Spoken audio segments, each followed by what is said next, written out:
ये क्रेटोस कौन है? अरे वही है जो ग्रीक माइथोलॉजी में भी है और गॉड ऑफ वॉर गेम में भी। पर क्या आपको पता है ये दोनों क्रेटोस एकदम ही अलग हैं। वैसे गॉड ऑफ वॉर के बाद तो क्रेटोस नेक्स्ट लेवल का हीरो बन गया है। इतना हीरो तो वो पुराने ग्रीक वर्ल्ड में भी नहीं था। तो चलिए इमेजिन करते हैं कि ग्रीक माइथोलॉजी का क्रेटोस गॉड ऑफ वॉर के क्रेटोस के बारे में क्या बोलेगा।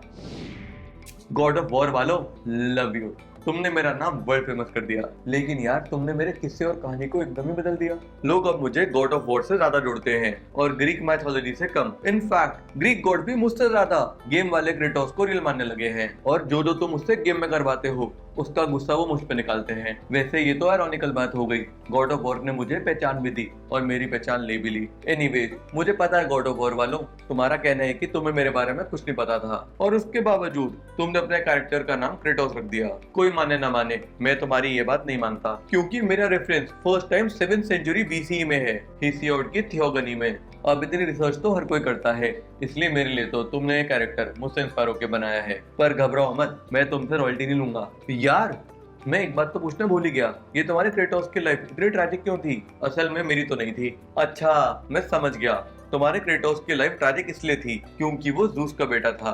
उसका बेटा होना कलेश पालने बराबर ही है। नहीं, मैं जूस का बेटा नहीं हूँ। चलो ये बहुत बड़ी मिसअंडरस्टैंडिंग थी जो आज मैंने दूर कर दी। In fact I work for him, मैं उसके हर फैसले को इम्प्लीमेंट करवाता हूँ। असल में मेरे पेरेंट्स थे रिवर स्टिक्स, जिसका नाम आपने सुना ही होगा। वो मेरी मम्मी थी और ग्रीक वर्ल्ड में सब मेरी मम्मी की मम्मी कसम खाते थे। और मेरे पापा थे टाइटन पैलेस। अब आप सोचोगे कि टाइटन और जूस तो दुश्मन थे और मैं जूस की टीम में कैसे चला गया। क्या कह रहे हो? मैंने अपने पापा को धोखा दिया? अरे नहीं नहीं भाई, ऐसा कुछ नहीं है, बल्कि मम्मी पापा ने मुझे एडवाइस किया था जूस की टीम में जाने के लिए, क्योंकि उन्हें पहले लग रहा था कि जूस टाइटंस को हरा देगा एंड विल टेक ओवर। इतना ही नहीं, वो जूस के गुस्से को भी जानते थे। उन्हें पता था कि टाइटंस को हराने के बाद वो उन सबका बैंड बजाएगा जो उसके खिलाफ लड़े थे। सो बेसिकली मेरे पेरेंट्स ने जूस के साथ एक विन विन टाइप डील कर ली और तब से मैं जूस के लिए काम कर रहा हूँ। एनीवेज, मुझे ये समझ नहीं आ रहा गॉड ऑफ वॉर वालों, तुमने किस लॉजिक से मुझे जूस का बेटा बना दिया और कलिस्टो को मेरी मम्मी? हाँ मुझे पता है, ग्रीक माइथोलॉजी में जूस का चक्कर था कलिस्टो के साथ, पर उससे मेरा क्या मतलब? क्या यार, तुमने मुझे कलिस्टो की याद दिला के साइड कर दिया। गॉड ऑफ वॉर गेम में तो उसके साथ बुरा होता ही है, लेकिन ग्रीक माइथोलॉजी में उसके साथ और भी बुरा होता है। रुको जरा देखने दो, आसपास कोई ग्रीक गॉड तो नहीं है, वरना वो चुगली कर देते हैं। हाँ कोई नहीं है, तो मैं क्या कह रहा था? हाँ कलिस्टो के बारे में, उसके साथ बहुत बुरा होता है यार। पहले तो आदत से मजबूर जूस उसका फायदा उठाता है, बट उसके बाद ब्लेम भी बेचारे के ऊपर आ जाता है। ये विक्टिम ब्लेमिंग ग्रीक माइथोलॉजी में कुछ ज्यादा ही कॉमन है, नहीं?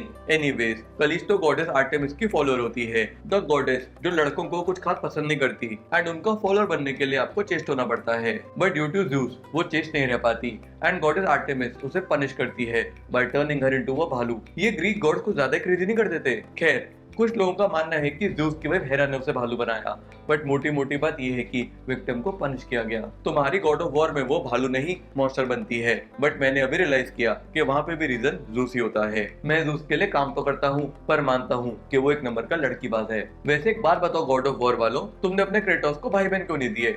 वो होते तो मिशन में उसकी हेल्प कर देते, क्योंकि माइथोलॉजी में मेरे भाई बहन बहुत ही पावरफुल हैं और वो मेरी तरह जूस के लिए काम करते हैं। अभी राखी पे मैं अपने सिबलिंग से मिला था, चलो तुम्हें मिलवाता हूँ। मेरे सिबलिंग्स हैं बिया जो फोर्स को पर्सोनिफाई करती है, जेलस जो जील को पर्सोनिफाई करता है, और नाइकी जो विक्ट्री को पर्सोनिफाई करती है। हाँ, तुम्हारा फेमस ब्रांड नाइकी मेरी बहन से इंस्पायर्ड है। एनीवेज, अब आप सोच रहे होगे कि मैं किस चीज को पर्सोनिफाई करता हूँ। अरे मैं किसी चीज को पर्सोनिफाई नहीं करता, मैं यूजलेस हूँ।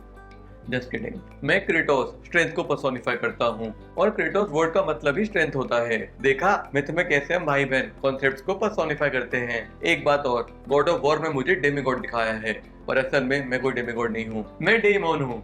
नहीं, ये डेमन से अलग है। डेमॉन ग्रीक में स्टैंड करता है डिवाइन बीइंग के लिए। अब तो मान गए कि मैं डिवाइन बीइंग हूँ। Now let me tell you about an ancient play जहाँ मैं मेन रोल प्ले करता हूँ। वो प्ले है प्रोमेथियस बाउंड।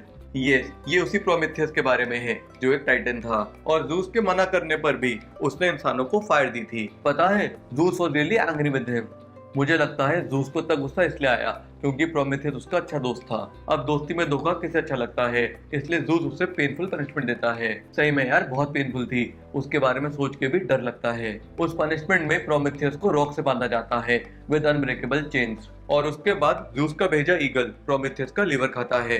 एंड इस सब के बीच में प्रोमेथियस होश में होता है, फीलिंग ऑल द पेन। अब सबसे स्कैरी बात पता है क्या है? ये एक्ट एक दो बार होके खत्म नहीं होता, बल्कि एटर्निटी तक चलता है, क्योंकि प्रोमेथियस इमॉर्टल है। रोज रात को उसका लिवर वापस ग्रो कर जाता है, जिस वजह से नेक्स्ट डे फिर ईगल आके उसे खाता है। हुआ ना सुन के दर्द? वैसे मैं अभी ज्यादा बन रहा हूँ, पर इसमें मैं भी एक इम्पोर्टेंट रोल प्ले करता हूँ। मैं ही बेचारे ज़ूस के मारे प्रोमेथियस को पकड़ता हूँ और रॉक से बांधता हूँ, बट अपनी मर्जी से नहीं, ज़ूस के कहने पे। और यही किस्सा प्ले प्रोमेथियस बॉन्ड में दिखाया है। जस्ट पुटिंग ऑन रिकॉर्ड, इस प्ले में मुझे बहुत ही खड़ूस दिखाया है, जो असल में मैं नहीं हूँ। खैर, इस प्ले में ज़ूस का बेटा हेफेस्टस और मैं प्रोमेथियस को रॉक से बांधने जाते हैं। वहाँ जब हेफेस्टस प्रोमेथियस को रॉक से बांध रहा होता है, तब इमोशनल हो रहा होता है, सिंह के हम बेचारे के साथ गलत कर रहे हैं, क्योंकि यहाँ बहुत ठंड है और ये रॉक उसे चुभेगी। तब मैं फुल हीरो स्टाइल में डायलॉग मारता हूँ कि भाई तुम ज़ूस से डरते हो और उसके अगेंस्ट खड़े नहीं हो सकते, तो फिर चुपचाप वही करो जिसका तुम्हें ऑर्डर मिला है। I like this no nonsense attitude. But सच में it was painful to punish Prometheus because he was a nice guy. लेकिन thankfully कुछ टाइम बाद हेरेकल्स प्रोमेथियस को इस पनिशमेंट से बचा लेता है। हेरेकल्स के बारे में और भी बात करनी है, लेकिन वो आगे करेंगे। पर उससे पहले मैं मेंशन करना चाहूंगा कि गॉड ऑफ वॉर वाला क्रेटोस सही करता है प्रोमेथियस की हेल्प करके और उसे माउंटेन से फ्री करके। आई नो उसके बाद प्रोमेथियस मर जाता है, but that's what he wanted, नहीं? एनीवेज, सबका एक डाउट मैं क्लियर करना चाहूंगा। शायद आपको लग रहा होगा कि रियल में भी मैं ज़ूस और बाकी ग्रीक गॉड्स के आगे रेबेल करूंगा और उन्हें मारना चाहूंगा, just like God of war Kratos. लेकिन रियल में मैं ऐसा कुछ नहीं करता। मैं हमेशा ज़ूस से लॉयल रहता हूँ, चाहे उससे एग्री करूं या ना करूं। वैसे तुम्हारे गॉड ऑफ वॉर वाले क्रेटोस को नीड थी यार ग्रीक गॉड्स की, पहले अपने ट्रैजिक विजन्स को भुलाने के लिए। ऑफ कोर्स एंड में पता चलता है कि ग्रीक गॉड्स उन विजन्स को हटा नहीं सकते, बल्कि वही रिस्पॉन्सिबल भी होते हैं उस ट्रैजिक इंसिडेंट के। तभी तुम्हारा क्रेटोस एंड में ग्रीक गॉड्स के खून का प्यासा होता है। लेकिन मैं उनके खून का नहीं, सिर्फ चाय का प्यासा होता हूँ, क्योंकि उन्होंने मेरे साथ कुछ गलत नहीं किया। वैसे एक बात बोलूं, तुम्हारे क्रेटोस की ट्रैजिक स्टोरी मुझसे तो मिलती नहीं, पर पता है किससे मिलती है? ज़ूस के बेटे हेराकल से।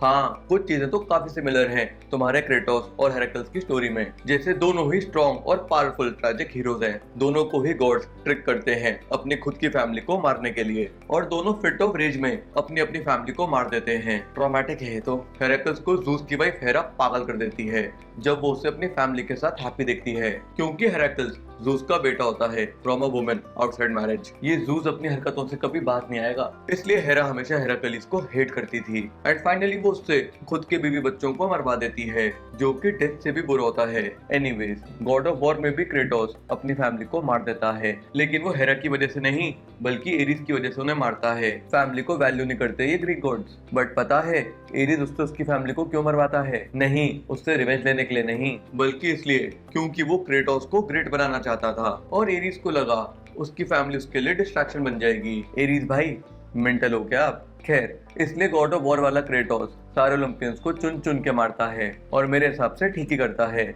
लेकिन गॉड ऑफ वॉर वालों, मेरी तुमसे एक कंप्लेंट है। मुझे पता है कि तुमने क्रेटोस के बहुत सारे डिजाइन बनाए, पर ये जो तुमने फाइनली चूज किया है ना, वो मुझे बिल्कुल पसंद नहीं आया। और वो मुझे इसलिए पसंद नहीं आया क्योंकि वो गंजा है और मैं नहीं। I love my hair man.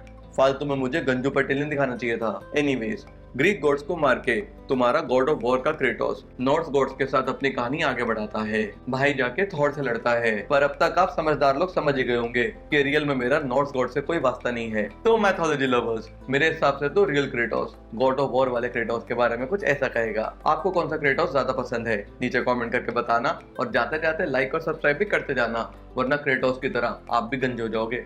Bye.